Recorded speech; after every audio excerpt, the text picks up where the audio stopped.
चलो भाई, अब तक तो हमने देखो बाकी रिमेनिंग टाइप्स जो हैं वो कवर अप कर ली हैं। कौन कौन सी कवर अप की हैं? रीनेमिंग, ग्रुप ऑफ वर्ड्स जिसे हम चाइनीज कोडिंग बोलते हैं, और तीसरी हमारी है कंडीशन या एक्सेप्शन के ऊपर बेस्ड। तो तीनों का क्वेश्चन के थ्रू आइडिया ले लिया, अब उन्हीं तीनों से रिलेटेड हम करेंगे क्वेश्चंस की प्रैक्टिस। ओके, तो चलिए स्टार्ट करते हैं पहले क्वेश्चन से। तो फर्स्ट क्वेश्चन जो है वो रीनेमिंग के ऊपर बेस्ड है। इसमें मेंशन्ड है कि if white is cold blue, white को क्या बोला जा रहा है? ब्लू बोला जा रहा है। ब्लू को क्या बोला जा रहा है? रेड। इसी तरह रेड को येलो, येलो को और ग्रीन, ग्रीन को ब्लैक, ब्लैक को वॉयलेट, एंड वॉयलेट को क्या बोला जा रहा है? ऑरेंज। ये पूरे का पूरा आपको पढ़ने की भी जरूरत नहीं है। एग्जाम पॉइंट ऑफ व्यू से अगर मैं बात करूं तो बेसिकली क्वेश्चन में डिमांड क्या हो रही है, पूछा क्या जा रहा है, सिर्फ उसी के ऊपर फोकस करो। जैसे कि यहां पर बोला गया है कि what would be the colour of human blood, कहता मानव रक्त का रंग क्या है होगा। हमें भी पता है ह्यूमन ब्लड का कलर जो होता है वो रेड कलर का होता है, बट हम रेड को तो ऑप्ट नहीं करेंगे क्योंकि हर एक वर्ड को यहाँ पर रीनेम दिया गया है। तो रेड को क्या बोला जा रहा है उसके ऊपर फोकस करो। ये रही इंफॉर्मेशन हमें जो क्या गिवन है कि रेड इज कोल्ड येलो। तो रेड को यहां पर क्या बोला जा रहा है? येलो। तो हमारा आंसर क्या हो जाएगा? Option number C. Bat is racket, racket को बोला जा रहा है फुटबॉल, फुटबॉल को शटल, शटल को लूडो, और लूडो को बोला जा रहा है कैरम। तो बताना क्या है? What is cricket played with, cricket जो है वो किससे खेला जाएगा? तो क्रिकेट जो है वो बैट से भी खेला जाता है, बॉल से भी खेला जाता है, बट यहाँ पर बॉल से रिलेटेड कोई भी टर्म नहीं अवेलेबल, तो बैट से खेला जाता है। तो बैट को क्या बोला जा रहा है यहाँ पर? रैकेट। तो आंसर आ जाएगा यहाँ पर ऑप्शन नंबर ए। इसी तरह ऑरेंजेस, एप्पल्स हैं, बनानास, एप्रिकॉट्स हैं, वगैरह वगैरह, आपको सारे कुछ ना कुछ फ्रूट के नेम अवेलेबल हैं, रीनेम करके दिए गए हैं। तो हमें बताना है which of the following are green in colour, निम्न में से कौन सा ग्रीन कलर में है। तो पहले ये टर्म्स में देखो कौन सी चीज़ ऐसी है जो ग्रीन कलर में है। ऑरेंज तो ऑरेंज कलर में ही होता है, एप्पल रेड कलर में भी होता है, और पैरेट कलर में भी होता है, बट मोस्टली आपने जो है वो रेड कलर में देखा होगा। बट यहाँ पर स्पेसिफिकली मेंशन किया गया है ग्रीन कलर में कौन सा होता है। बनानाज येलो कलर के हो गए, एप्रिकॉट्स ऑरेंज कलर में होते हैं, ठीक है। चिलीज जो है वो ग्रीन कलर में होती हैं, मिर्चें जो हैं वो ग्रीन कलर में होती हैं। तो मिर्चों को ही इनडायरेक्टली पूछा जा रहा है। तो ग्रीन हरे रंग में जो होती हैं वो होती है मिर्चें, चिलीज, बट यहाँ पर चिली को क्या बोला जा रहा है? बनानाज। तो यहाँ पर हमारा आंसर क्या हो जाएगा? Option number D. Similarly orange is cold butter, butter को बोला जा रहा है सोप, सोप को बोला जा रहा है इंक, इंक को बोला जा रहा है हनी, हनी को बोला जा रहा है ऑरेंज, एंड सो ऑन। तो बताना क्या है? Which of the following is used for washing clothes, इनमें से कपड़े धोने के लिए क्या चीज़ यूज़ होती है। अब कपड़े धोने के लिए हम किसका यूज़ करते हैं? सोप, साबुन या सर्फ वगैरह का यूज़ करते हैं। हालांकि यहाँ पर डिटर्जेंट वर्ड नहीं अवेलेबल है, सर्फ जो है वो आपको नहीं दिया गया, तो कोई बात नहीं, हम सोप को ही यहाँ पर प्रायोरिटी देंगे। अब यहाँ पर सोप को बोला गया जा रहा है सोप इज कोल्ड इंक, तो हम कपड़े धोने के लिए किस चीज़ का यूज़ करेंगे? इंक का, ठीक है। रियलिटी में मत कर देना, यहाँ पर क्वेश्चन के अकॉर्डिंगली देख रहे हैं क्योंकि सोप को रीनेम करके इंक मेंशन किया गया है। अब ये क्वेश्चन तो हो गया रिपीट। चलो आगे देखिए, if the animals which can walk are called, कहता है जो एनिमल या जानवर जो है वो चल सकते हैं उनको क्या बोला जा रहा है? तैरने वाले या तैराक बोला जाता है, swimmers. Animals who crawls are called flying, जो एनिमल रेंग सकते हैं उन्हें क्या बोला जाता है? फ्लाइंग एनिमल्स या उड़ने वाले। Those living in water are called snakes, जो पानी में रहते हैं उनको सांप बोला जाता है। Those which fly in the sky are called hunters, जो आसमान में उड़ते हैं उनको क्या बोला जा रहा है? शिकारी या हंटर्स बोला जा रहा है। Then what will a lizard be called, तो एक छिपकली को क्या बोला जाएगा? अब लीजर्ड या छिपकली जो होती है वो क्या करती है? दीवारों पे रेंगती है, क्रोल करती है। अब जो जानवर क्रोल करते हैं यहाँ पर देखो उनको क्या बोला जा रहा है? The animals who can crawl are called flying, जो उड़ सकते हैं। तो यहाँ पर क्या आंसर आएगा? Option number C. जैसे भी रीनेम दिया गया है अकॉर्डिंगली आंसर देना बस। चलो अब ये आ गया हमारे पास ग्रुप ऑफ वर्ड्स का केस, जहां की हमें 3 कोड्स अवेलेबल हैं। ये देखिए, मीन्स फ्रूट्स आर राइप, तो फ्रूट्स आर राइप को इस तरह से 3 कोड्स में डिनोट किया गया है। इसी तरह ऑरेंजेस आर नॉट राइप को ये कोड से डिनोट किया गया है। Similarly mangoes are not ripe को इस कोड से डिनोट किया गया। तो आपको 3 स्टेटमेंट्स के अकॉर्डिंगली उनके कोड्स भी अवेलेबल है। अब ध्यान दीजिए यहाँ पर 4 वर्ड्स हैं, तो कोड भी कितने हैं हमारे पास? 4 ही अवेलेबल हैं। तो हमें यहाँ पर बताना किसका है, मैंगोज का कोड क्या होगा। तो वैसे आपको ये सारा टास्क ऑन स्क्रीन ही करना है। अब मैंगोज ये देख लीजिए कौन कौन सी स्टेटमेंट में कॉमन आ रहा है। तो मैंगोज देखो, फर्स्ट स्टेटमेंट ये है, फ्रूट्स आर राइप, इसमें मैंगोज कॉमन नहीं है। ऑरेंजेस आर नॉट राइप, इसमें भी मैंगोज कॉमन नहीं है। तो मैंगो तो किसी भी स्टेटमेंट में आ ही नहीं रहा, क्योंकि हमारे पास 3 स्टेटमेंट्स हैं। ना पहली में मैंगो है, ना दूसरी में मैंगो आ रहा है, तो तीसरी में आ रहा है। ये देखो मैंगोज आ रहा है। तो मैंने आपको एक चीज क्लियर की थी कंसेप्ट लेक्चर के अंदर, जब भी हमें किसी भी वर्ड का कोड पूछा जाए और वो वर्ड किसी भी और स्टेटमेंट में कॉमन ना हो, तो हमें क्या करना होगा, उसके साथ के गिवन वर्ड्स का कोड जो है वो बाहर निकालना है, एलिमिनेट करना है। अब यहां पर हमें इस स्टेटमेंट के अंदर, जिस स्टेटमेंट में मैंगोज कॉमन आ रहा है या कॉमन नहीं है, देखो मैंगोज तो कौन सी स्टेटमेंट में बैठा है, तीसरी में। मैंगोज के साथ हमारे पास 3 वर्ड्स हैं यहां पर, कौन कौन से हैं, आर नॉट राइप। हमें यहां पर आर नॉट राइप का कोड जो है एलिमिनेट करना होगा, जो बाकी बचा कोड होगा वो क्या होगा, मैंगोज का। अब देखने वाली बात यह है कि जो हमारी दूसरी स्टेटमेंट है, ये देखो, ऑरेंजेस आर नॉट राइप। तो आर नॉट राइप इधर भी आ रहा है, आर नॉट राइप इधर भी आ रहा है। तो मतलब कि दूसरी और तीसरी स्टेटमेंट में हमारे पास 3 वर्ड्स कॉमन है। तो इन्हीं दोनों स्टेटमेंट्स के जो ये हमें कोड्स अवेलेबल हैं, इनमें भी 3 कोड कॉमन होने चाहिए। ओके, तो वो कौन कौन सा होगा। हालांकि हम जस्टिफाई नहीं कर पाएंगे इनमें से आर का कोड कौन सा है, नोट का कौन कौन सा कोड है, राइप का कोड कौन सा है, उसके लिए हमें पहली स्टेटमेंट की भी हेल्प लेनी होगी। आर और राइप देखो यहां पर भी है, बट हमें उससे कोई लेना देना नहीं है। हमें बस ये देखना है कि कौन से 3 वर्ड्स के कोड जो है आर नोट राइप को डिनोट करेंगे। हमें कंसर्न किससे है, मैंगोज से, कि मैंगोज का कोड क्या होगा। तो ऑब्वियस सी बात है, अगर मैंगोज कहीं कॉमन नहीं है तो उसका कोड भी कॉमन नहीं होगा। ओके, तो पीई इधर भी आ रहा है दूसरी स्टेटमेंट के अंदर, तीसरे में आ रहा है, तो मैंगोज का कोड पीई नहीं हो सकता। और उसके बाद देखें, मे देखो इधर आ रहा है, मे इधर भी आ रहा है, तो मैंगोज का कोड MAY भी नहीं हो सकता। मिंक इधर भी आ रहा है, मिंक इधर भी आ रहा है, तो मैंगोज का कोड मिंक भी नहीं हो सकता। तो बचा क्या यहाँ पर, तो यहाँ पर बचा सिर्फ एक ही कोड, दैट इज NU&E। तो मैंगोज का कोड क्या हो जाएगा, ऑप्शन सी। नेक्स्ट क्वेश्चन है, फिर से हमें 3 स्टेटमेंट्स अवेलेबल हैं। देखिए, नाइस बिग हाउस, ये पहली स्टेटमेंट और उसके ये 3 कोड। हाउस इज गुड, उसके ये 3 कोड। और कॉस्ट इज हाई, इसके ये 3 कोड। तो बताना किसका है हमें, गुड का कोड क्या होगा। तो वही बात आती है पिछले क्वेश्चन की तरह, जो वर्ड निकालना है सबसे पहले उसकी एग्जिस्टेंस देख लो कौन कौन सी स्टेटमेंट में कॉमन है। बट पढ़ने से ही पता चला कि गुड जो है वो दूसरी स्टेटमेंट के अलावा कहीं भी कॉमन नहीं है। ये देख लीजिए, तो पहली स्टेटमेंट में देखो गुड नहीं आ रहा, तीसरे में नहीं आ रहा, सिर्फ और सिर्फ दूसरी स्टेटमेंट में गुड अवेलेबल है। तो अगर किसी भी स्टेटमेंट में और कॉमन नहीं है जो ये वर्ड है, तो गुड का कोड निकालने के लिए हमें क्या करना पड़ेगा, पिछले क्वेश्चन की तरह उसी वर्ड के साथ के गिवन वर्ड्स का कोड एलिमिनेट करना है। तो उसके लिए हम क्या करेंगे, सबसे पहले हाउस का कोड देखते हैं। तो हाउस देखो आपको फर्स्ट में भी अवेलेबल है, सेकंड में भी अवेलेबल है। तो फर्स्ट और सेकंड में अगर वर्ड हाउस अवेलेबल है, तो फर्स्ट और सेकंड के ही कोड देखिए कौन सा कॉमन है। तो यहाँ पर डैन इधर भी है, डैन इधर भी है, तो यहाँ पर हमें हाउस का कोड मिल गया डैन, DAN। तो हाउस का कोड मिल गया, अब हमें इज का कोड भी एलिमिनेट करना होगा। अब इज जो है आपको अवेलेबल है सेकंड के अंदर, और इज वर्ड जो है आपको अवेलेबल है थर्ड के अंदर। तो सेकंड और थर्ड में अगर इज कॉमन है तो कोड भी कॉमन होना चाहिए। अब ये देखो, ये 2 वर्ड्स कोड्स रह गए सेकंड स्टेटमेंट के, और इन तीनों में से देखो, ये क्योंकि तीसरी के कोड्स हैं, इन दोनों में से देखो कोड कौन सा कॉमन है। ये देखो, फिट इधर भी आ रहा है, फिट इधर भी आ रहा है। तो हमारे पास दूसरी और तीसरी स्टेटमेंट में इज का कोड अवेलेबल हुआ क्या, FIT। तो हाउस का कोड हो गया डैन, फिट किसका कोड हो गया, इज का। तो गुड का कोड क्या बचेगा हमारे पास, KOND ऑप्शन। फिर से और स्टेटमेंट्स गिवन है, स्मोकिंग इज हार्मफुल। अब देखो एग्जाम में भी आपको ऐसे ही क्वेश्चन अटेम्प्ट करना है, इन्हें लिखने मत बैठना। कई क्या करते हैं, सारे के सारा पहले नोट डाउन कर लेंगे, स्मोकिंग इज, और फीलिंग भी पूरी लेंगे, पूरी की पूरी स्टेटमेंट को लिखने बैठेंगे। ये आपको नहीं करना है, थोड़ा स्मार्टली प्ले करना है। सब कुछ अवेलेबल है, एग्जामिनर ने आपके ये नहीं देखने कि आपने किस तरह से सॉल्यूशन बनाया है, सिर्फ ऑप्शन देखेगा वो कि ऑप्शन कौन सा मार्क किया है।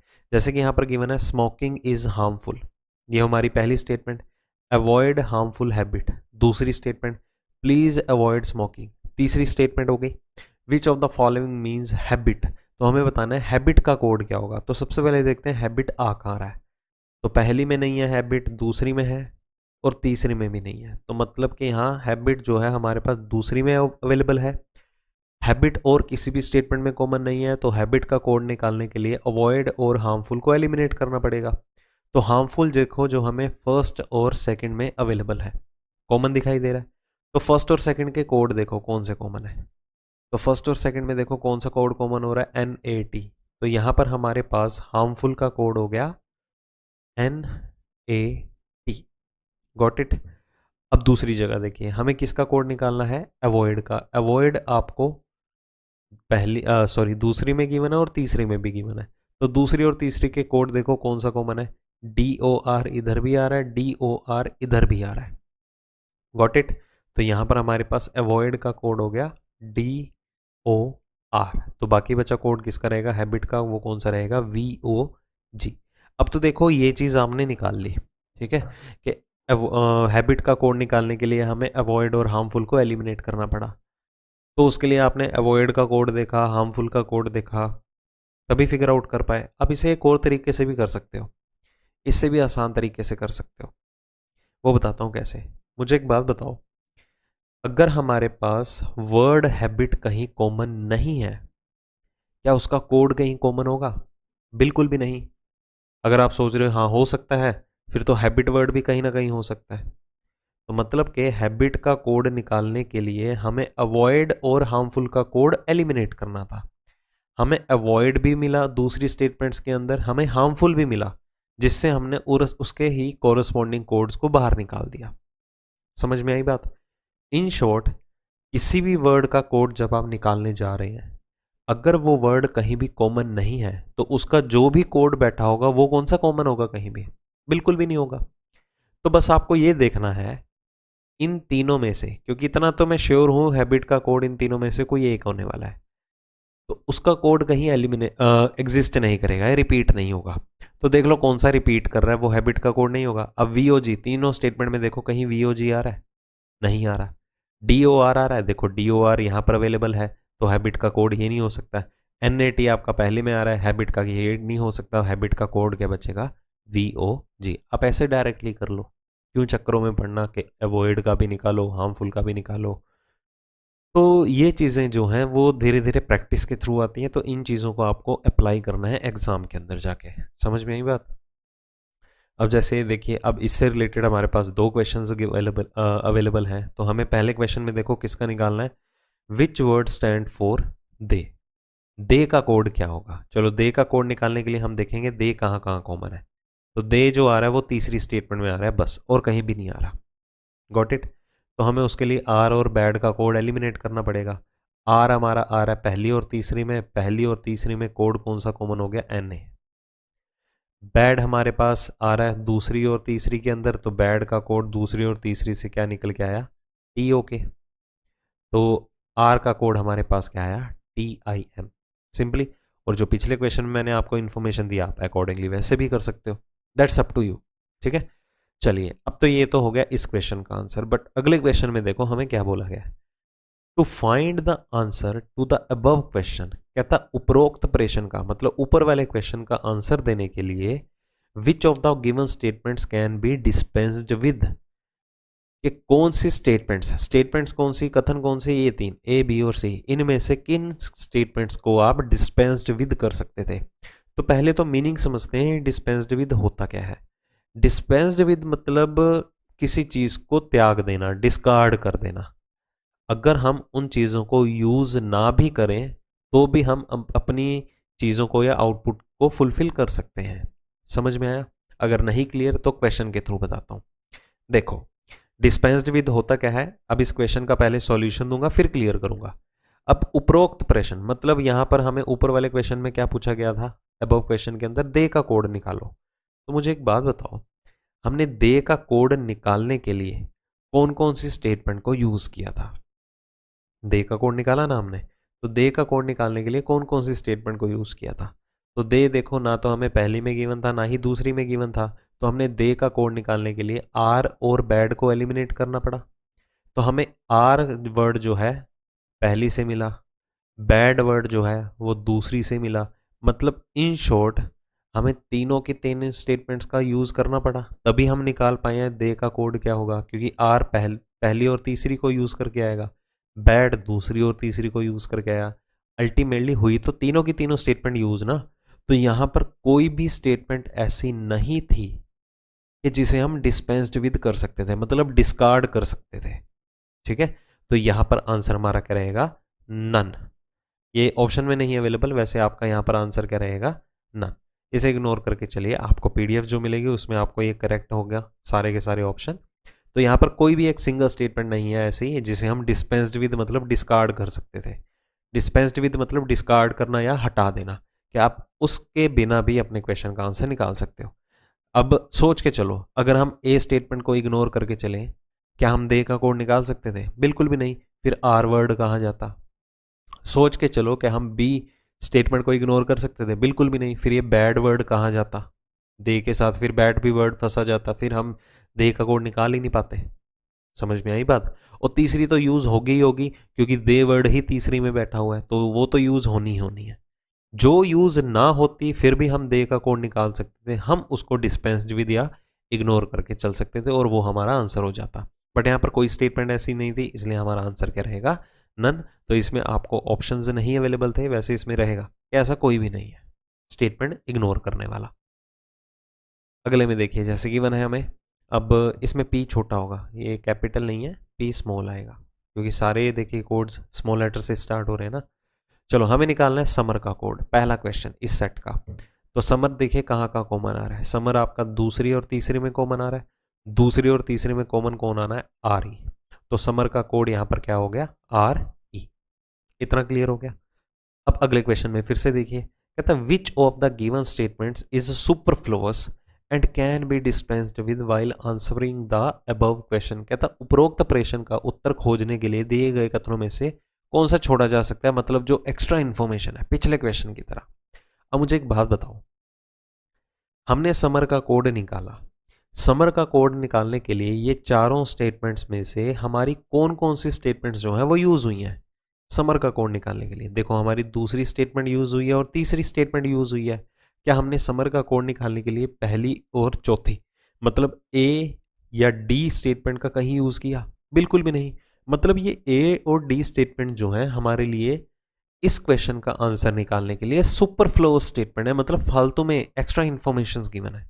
अगर मुझे आप ए और डी स्टेटमेंट्स ना भी प्रोवाइड करते तो भी मैं समर का कोड निकाल सकता था। तो मतलब सुपरफ्लोस मतलब एक्स्ट्रा इंफॉर्मेशन, तो ए और डी स्टेटमेंट जो है वो एक्स्ट्रा इंफॉर्मेशन है, इसलिए हम इन्हें डिस्पेंस्ड विद कर सकते हैं। आई थिंक अब आपको डिस्पेंस्ड विद का मीनिंग जो है वो क्लियर होगा, मतलब जो इन्फॉर्मेशन यूज में ही ना आए। तो ए और डी डिस्पेंस्ड विद कर दो, ये यूज में ही नहीं आ रही, फालतू में ही गिवन थी। Got it? चलो, अब आपको ये देखो डिजिट की फॉर्म में गिवन है कोड्स, फिर से आपको तीन स्टेटमेंट्स अवेलेबल हैं। हमें यहाँ पर निकालना है किसका code, which of the following is the code for very. Very का कोड क्या होगा? तो वेरी देखो कहाँ कहाँ आ रहा है, वेरी जो है आपको सिर्फ पहली में गिवन है और कहीं भी नहीं। पहले सिंपल वे से कर सकते हो, अगर वेरी कहीं कॉमन नहीं है तो उसका कोड भी कॉमन नहीं होगा। देखो 7 कहीं तीनों में से रिपीट हुआ नहीं, 8 रिपीट हो रहा है, बिल्कुल हो रहा है, ये देखो 8 आ रहा है दूसरी स्टेटमेंट के अंदर और पहली के अंदर। तो वेरी का कोड 8 तो होगा ही नहीं, वेरी का कोड 6 भी नहीं होगा, क्योंकि पहली और तीसरे नंबर के अंदर देखो 6 डिजिट भी कॉमन है। तो वेरी का कोड क्या हो गया यहाँ पर, 7। Answer is option number C. दूसरा आप एलिमिनेट करके भी कर सकते हो, जैसे अगर हमें वेरी का कोड निकालना है तो हम देखेंगे वेरी तो कहीं कॉमन नहीं है, तो हमें स्टडी का कोड मिल जाएगा फर्स्ट और थर्ड स्टेटमेंट को यूज करके। क्या कोड मिल जाएगा यहाँ पर हमें, 6। ये देखो 6 मिल जाएगा, तो ये हो गया स्टडी का कोड। फिर उसके बाद हमें वेरी का कोड निकालना है तो हम हार्ड का कोड भी एलिमिनेट कर सकते हैं। हार्ड का कोड मिलेगा हमें किस किस को यूज़ करके, इधर हार्ड है, ये देखो इधर, ये देखो आया ना टाइपिंग एरर एक और, इधर हैंड नहीं हार्ड आएगा। तो हार्ड का कोड निकालने के लिए हमें हार्ड में पहली और दूसरी स्टेटमेंट को यूज़ करना पड़ेगा। दूसरी और पहली को यूज़ करके हमारे पास 8 कॉमन आ रहा है, तो हार्ड का कोड हो गया 8। तो बाकी किसका कोड बचा वेरी का, वो कौन सा हो जाएगा, 7। आप ऐसे कर लो जो आपको कन्वीनियंट लगे मेथड। अगेन 3 स्टेटमेंट्स फिर से गिवन है, tall big boy, beautiful little flower, bright little boy. ठीक है, निकालना क्या है, which digit in that code language means bright. तो ब्राइट का कोड क्या होगा, तो ब्राइट देखो कहाँ कहाँ कॉमन है, तो यहाँ पर ब्राइट हमें दिखाई दे रहा है सिर्फ और सिर्फ पहली स्टेटमेंट के अंदर, वही आती है। कोड देख लो कौन सा कॉमन नहीं आ रहा, दो कहीं रिपीट हो रहा है। रुकिए रुकिए एक सेकेंड, ब्राइट का निकालना है ना, लिटिल बॉय इधर क्या आ रहा है, लिटिल इधर भी आ रहा है, हाँ ठीक है।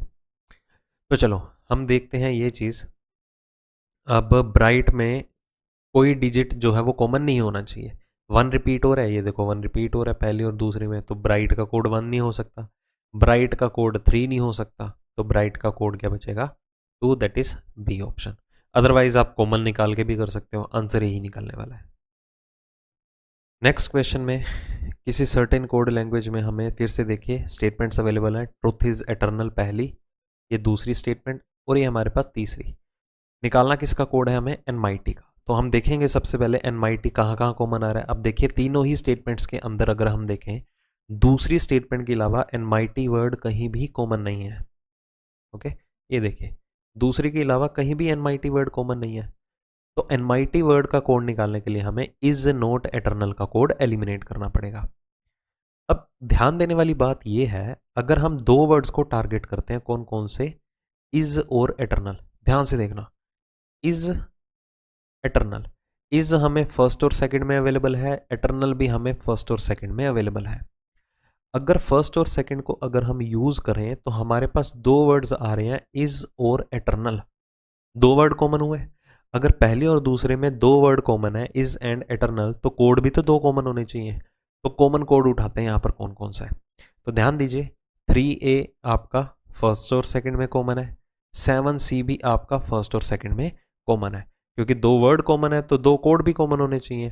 तो इन शॉर्ट कहने का मतलब क्या हुआ, इज का कोड 3A और 7C में से कोई भी हो सकता है। सिमिलरली एटर्नल का कोड भी इन दोनों में से कोई भी हो सकता है। तो अगर हमें पूछा जाता कि what is the code for is या what is the code for eternal, eternal या इज का कोड क्या है, तो हमारा आंसर होता कि नॉट बी डिटरमिन्ड, हम निर्धारित ही नहीं कर सकते। ओके, या हम आंसर मार्क कर सकते थे आइदर 3A और 7C, कि इसका कोड जो है या एटर्नल का कोड जो है 3A भी हो सकता है और 7C भी हो सकता है। तो इन दोनों का कोड इन दोनों में से कोई एक बनने वाला है। चलो छोड़ो, मैं आपको ये नॉलेजेबल पॉइंट था इसलिए प्रोवाइड कर रहा हूँ। हमारा इन शॉर्ट कंसर्न किससे है, एनमाइटी से। तो हमें और वर्ड्स देखना है, कौन से वर्ड देखना है, नोट का कोड। नोट हमारे पास दूसरी में है और तीसरी में है, तो दूसरी और तीसरी में एक कोड कॉमन होना चाहिए। तो क्या कोड कॉमन है, 9A। अगर दूसरी और तीसरी को यूज करते हुए हमारे पास नोट का कोड आ रहा है, वो कौन सा आ रहा है, 9A, तो हमें एनमाइटी का कोड मिल गया। तो एनमाइटी का कोड क्या होगा, 8B। तो आंसर क्या आ जाएगा, C option. Next, what was it, एक स्टेटमेंट ये है, यू गो दूसरी स्टेटमेंट ये है, यू लाइक इट ये तीसरी हो गई, शी वॉज सिक ये चौथी स्टेटमेंट। निकालना किसका है, व्हाट यू लाइक, तीन वर्ड्स का कोड निकालना है, that is what you like. ठीक है, तीन स्टेटमेंट का कोड, तीन वर्ड्स का कोड हमें निकालना है। तो चलो सबसे पहले एक एक करके उठाते हैं। सबसे पहले हम यू का कोड निकाल लें या वट का निकाल लो, एक ही बात है। तो देखो वट कहीं कॉमन आ रहा है, ये मैंने अंडरलाइन किए हुए हैं चारों स्टेटमेंट्स, वट कहीं भी कॉमन नहीं है। तो एक काम करो, यू का कोड निकाल लो।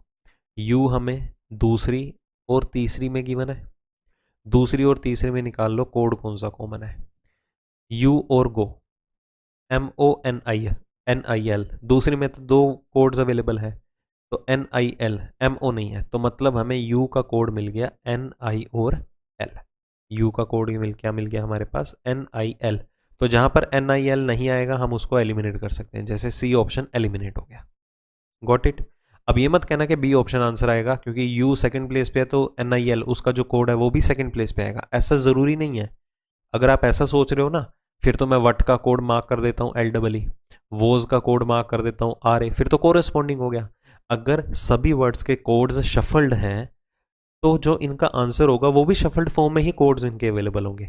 जब तक आपको रिस्पेक्टिवली या क्रमश वर्ड नहीं लिखा जाएगा तब तक आपको ऐसा नहीं सोचना कि जिस सीक्वेंस में वर्ड्स अवेलेबल हैं उसी सीक्वेंस में ही उनका कोड बैठा होगा, ऐसा कंपलसरी नहीं है। ठीक है, चलिए, तो यू का कोड तो हमारे पास अवेलेबल हो गया। लाइक का कोड निकालो। लाइक का कोड निकालने के लिए देखिए लाइक कहाँ कॉमन है, लाइक हमारे पास तीसरी स्टेटमेंट के अलावा कहीं कॉमन नहीं है, तो हम एक काम करेंगे, लाइक का कोड निकालने के लिए इट का कोड एलिमिनेट कर देते हैं। ओके, अब इट देखो हमें फर्स्ट में दिखाई दे रहा है और थर्ड में दिखाई दे रहा है। फर्स्ट और थर्ड में देखो कौन सा कॉमन आ रहा है। फर्स्ट और थर्ड के अंदर हमारे पास कौन सा कॉमन है, इट आ रहा है। व्हाट वाज इट, ठीक है। आर ए देखो हमारे पास कॉमन आ रहा है, तो हमारे पास लाइक का कोड क्या आ गया, सॉरी इट का कोड आ गया क्या, आर ए।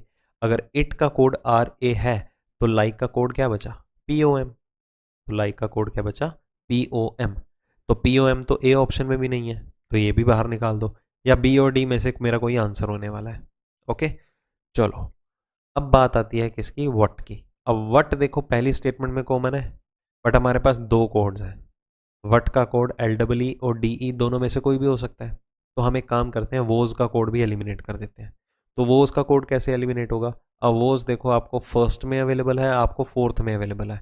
तो फर्स्ट और फोर्थ के कोड देख लो कौन से कॉमन है, एल डबल ई इधर भी आ रहा है, एल डबल ई इधर भी आ रहा है।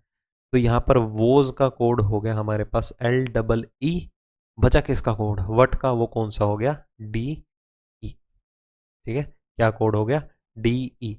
तो हमारा आंसर ये होना चाहिए तीन की फॉर्म में, D E N I L P O M, D E N I L और पी ओ एम। तो डाटा इनएडिक्वेट तो देखो बनेगा नहीं, डाटा तो हमारे पास प्रॉपरली अवेलेबल था, तो ये आर ए की जगह डी ई होना चाहिए था। ऑप्शन कहीं ना कहीं तो अवेलेबल हो गया। ठीक है, हल्का सा टाइपिंग एरर है, इग्नोर करके चलो अभी के लिए। तो पीडीएफ में आपको बिल्कुल करेक्ट मिलेगा जो भी कंटेंट रहेगा। तो इसका आंसर क्या होगा, बी। तो बस आपको सिर्फ कंसेप्ट को रियलाइज करके चलो कि कंसेप्ट मैटर क्या कर रहा है इन सब के अंदर, उसके अकॉर्डिंगली आपको आंसर मार्क करना है। तो चीज़ें क्लियर हो रही होंगी, बस इनका सीक्वेंस नहीं है ज़रूरी कि सीक्वेंस वाइज ही अवेलेबल होंगे, ये शफल हो सकते हैं। क्योंकि अगर गिवन क्वेश्चन के अंदर इन स्टेटमेंट्स का कोड जो है वो शफल्ड है, आगे पीछे है, तो आंसर में भी हो सकता है, क्योंकि हमें रिस्पेक्टिवली या क्रमश वर्ड नहीं अवेलेबल था। चलिए नेक्स्ट पे मूव करें। शाहिद लाइक्स केक्स, एक स्टेटमेंट ये हो गई, केक्स आर डिलीशियस ये दूसरी, वी आर गर्ल्स ये तीसरी। किसका निकालना है, गर्ल्स का कोड क्या होगा, हो सकता है, मे भी गिवन है, देखो टर्म गिवन है प्रोबेबली, कौन सा हो सकता है, तो मे का कोड हमें निकालना है, कौन सा हो सकता है। अब देखो मे कहीं, सॉरी गर्ल्स का कोड निकालना है, मे हो सकता है, ये तो प्रोबेबली हो गया, हो सकता है, ये पॉसिबली टर्म को डिफाइन करता है।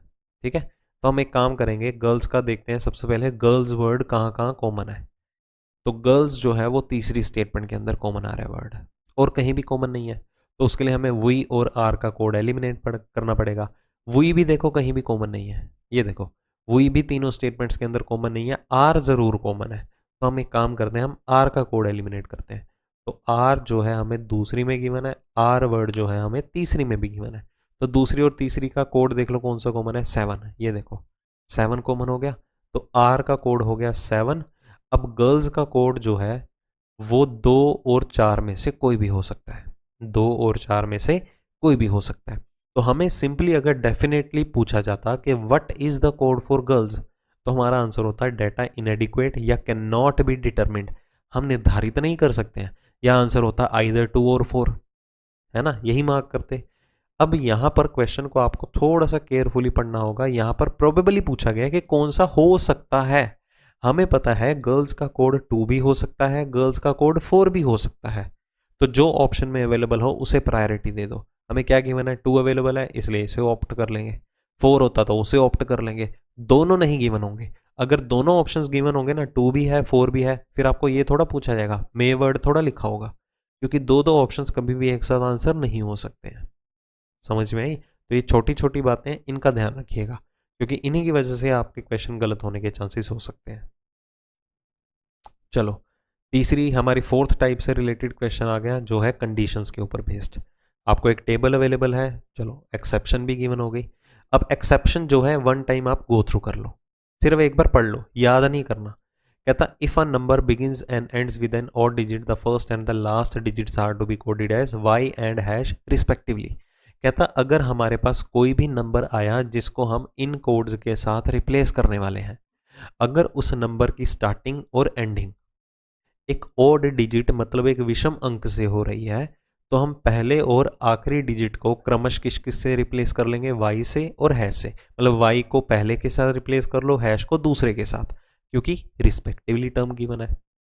इसी तरह एक और गिवन है हमारे पास कंडीशन, अगर हमारे पास कोई भी एक ऐसा नंबर आया जिसकी बिगिनिंग और एंडिंग, जिसका शुरुआत और अंत जो है एक इवन डिजिट से हो, सम अंक से हो, तो हमें क्या करना है, फर्स्ट और लास्ट डिजिट का जो कोड है पहले को q के साथ और दूसरे आखिरी डिजिट को x के साथ रिप्लेस करना है रिस्पेक्टिवली। अब यहाँ पर भी रिस्पेक्टिवली वर्ड गिवन है, तो फर्स्ट को q के साथ, आखिरी वाले को x के साथ रिप्लेस कर देंगे। कब, अगर हमारे पास कोई भी नंबर आया जो उसकी शुरुआत और उसका जो एंड है एक इवन डिजिट, एक सम अंक से हो रहा है। चलो क्वेश्चन पढ़ते हैं पहले तो पहले में हमें रिवर्स में ही अवेलेबल है, ये हमें कोड की फॉर्म में कुछ लेटर्स या सिंबल्स अवेलेबल हैं, तो हमें देखना है ये किस वर्ड के हैं।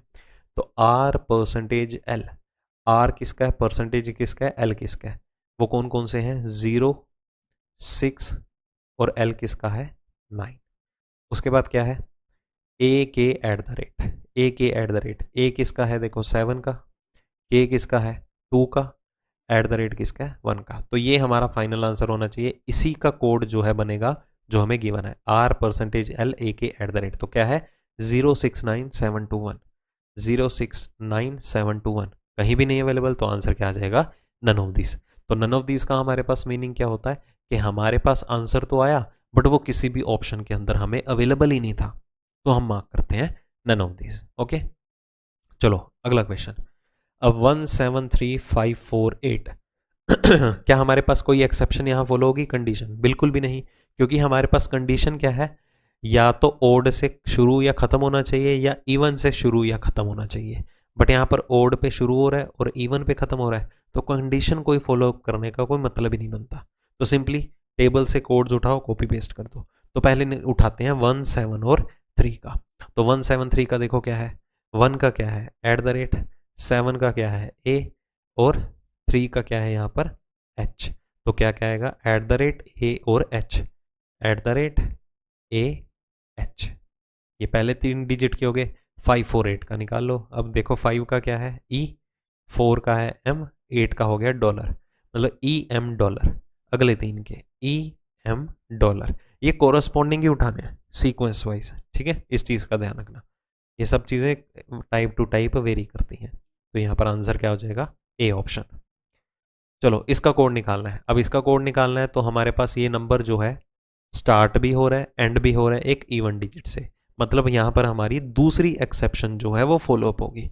तो क्या लिखा गया था, अगर हमारे किसी भी नंबर की शुरुआत और अंत जो है एक सम अंक से हो, तो पहले को q के साथ और आखिरी वाले को x के साथ रिप्लेस करना है रिस्पेक्टिवली।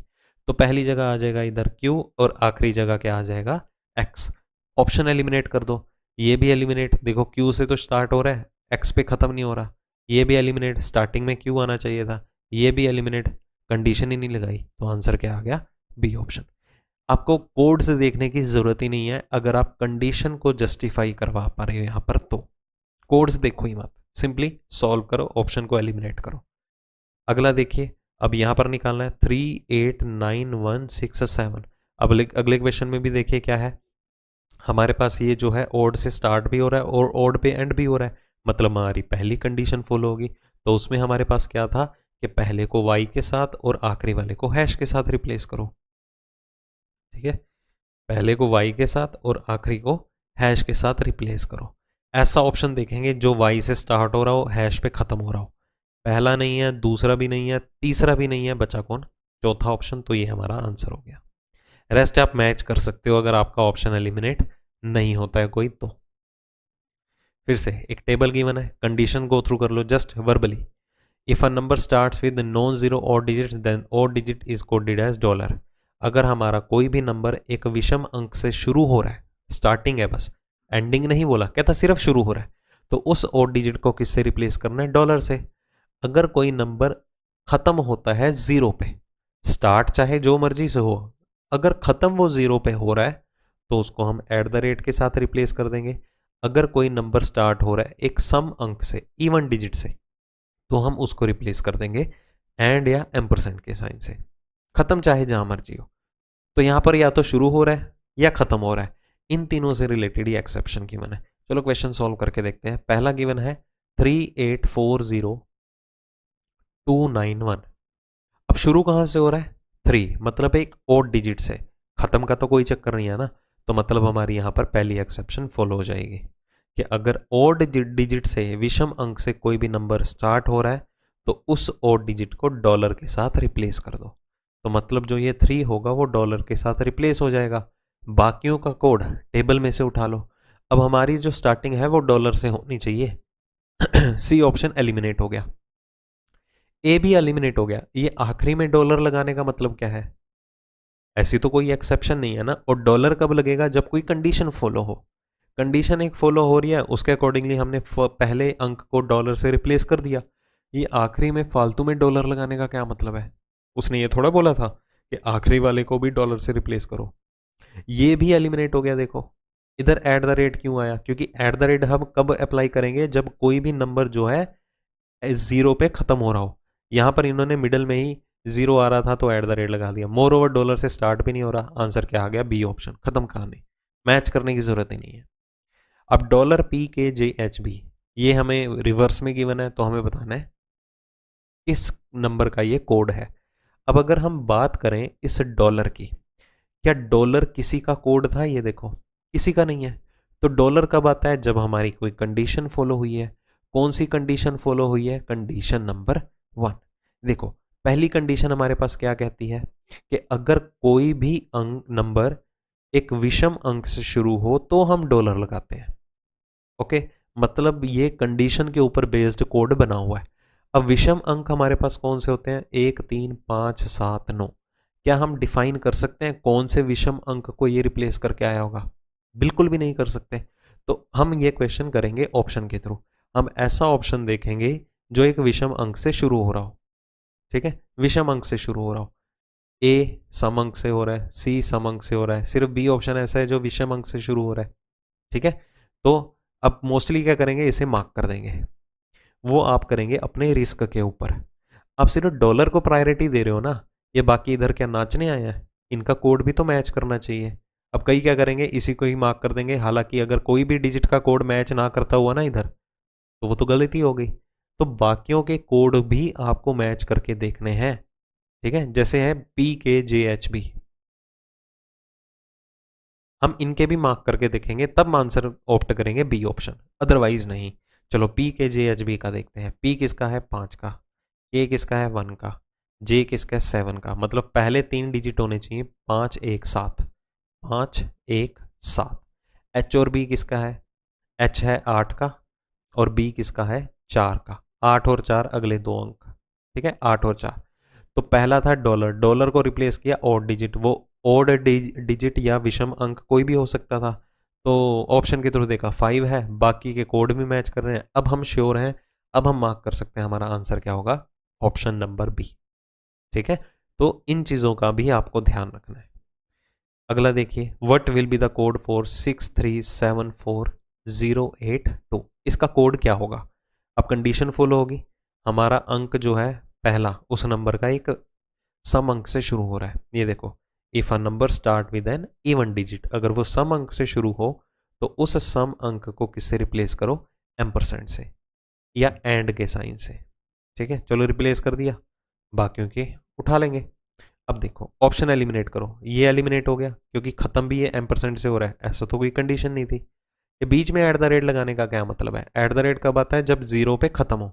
अब ये जीरो पे खत्म थोड़ा हो रहा है, ये तो बीच में जीरो आ रही है, तो बेवजह उसको क्यों फॉलो अप करें? ये भी एलिमिनेट हो गया क्योंकि एक तो डॉलर से खत्म हो रहा है, तो डॉलर से कब खत्म होगा? ऐसी तो कोई कंडीशन नहीं है। अगर नंबर विषम अंक से शुरू हो तो शुरुआत वाले को हम डॉलर से रिप्लेस कर रहे हैं, वो हमारे पास कंडीशन है। एंड पे डॉलर लगाने का कोई रोल नहीं है। मोर ओवर इधर एट द रेट लगा दिया। आंसर क्या बचा फिर? Option number A. इस क्वेश्चन में देखो 4391760। अब यहां पर देखिए ध्यान देने वाली बात यह है, हमारा ये नंबर जो है एक विषम अंक से शुरू भी हो रहा है, हमारा ये नंबर जो है जीरो पे खत्म भी हो रहा है। शुरू हो रहा है विषम अंक पे, खत्म हो रहा है जीरो के ऊपर। मतलब ये दो कंडीशन को फॉलो अप करेगा। कौन कौन सी? दूसरी और तीसरी को। ये देखो दूसरी थी ना, अगर ख़त्म हो रहा है ज़ीरो पे तो उस ज़ीरो को किससे रिप्लेस करेंगे, एट द रेट से। तो इस ज़ीरो की जगह आ गया एट द रेट। अगर शुरू हो रहा है इवन डिजिट से, ये देखो सम अंक से, तो उसको किससे रिप्लेस करेंगे, एम्परसेंट से। तो स्टार्टिंग में लग गया एंड या एम्परसेंट का साइन, तो बाकी कोड मैच कर लो।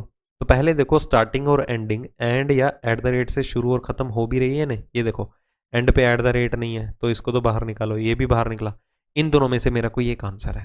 अब कैसे करेंगे, ये देखो एल ए के पहले 3 कॉमन है, 5वां भी कॉमन है, अब सिर्फ चौथे का मैच कर लो। चौथा मतलब 1 2 3 4 7 का कोड मैच कर लो। जो 7 का कोड हो गया अकॉर्डिंगली मार्क कर लेना। एच या जे में से कोई एक होना चाहिए। 7 का कोड आ रहा है यहाँ पर जे आ रहा है, तो जे आपको डी ऑप्शन में अवेलेबल है, डी ऑप्शन आंसर। क्योंकि बाकी डिजिट के तो कोड मैच कर रहे हैं ना, तो ऐसे स्मार्टली प्ले करना है। ऑप्शंस का रेफरेंस लो, और ऑप्शन का रेफरेंस कब लेना है, मैंने कंसेप्ट लेक्चर में बताया था कि जब आपके पास सिर्फ 2 ऑप्शंस हो कंपेयर करने के लिए। अगर 2 से ज़्यादा ऑप्शन होते हैं हमारे पास कंपैरिजन करने के लिए, तो इससे बेहतर है हम अपना कोड ही निकाल के ऑप्शन के साथ पूरे का पूरा मैच कर लेंगे। समझ में आ गया। तो ये इंपॉर्टेंट क्वेश्चन था। तो ये क्वेश्चन जो है आपका बैंकिंग पॉइंट ऑफ व्यू से ज़्यादा इंपॉर्टेंट है। एसएससी में देखो आज तक ये क्वेश्चन, या रेलवे में आज तक ये क्वेश्चन देखे नहीं गए हैं। चलो जी, दैट्स इट। ये थे हमारा एक्सरसाइज 3, जिसमें हमने पेंडिंग टाइप से रिलेटेड सारे के सारे क्वेश्चंस की प्रैक्टिस की। मैं उम्मीद करता हूँ कि आपको सारी चीज़ें अब क्लियर होंगी, रिमेनिंग टाइप्स भी क्या है, ठीक है। तो अब हम करेंगे अपने नेक्स्ट सेशन के अंदर कुछ एडवांस लेवल के क्वेश्चन। अब एडवांस लेवल जो होगा वो सारी की सारी टाइप्स को मिक्स करके मैं आपको क्वेश्चन अटेम्प्ट करवाऊंगा। तो तब तक बने रहिए, देखते रहिए, प्रैक्टिस करते रहिए। मिलते हैं जल्दी ही अगले सेशन के अंदर। Stay tuned.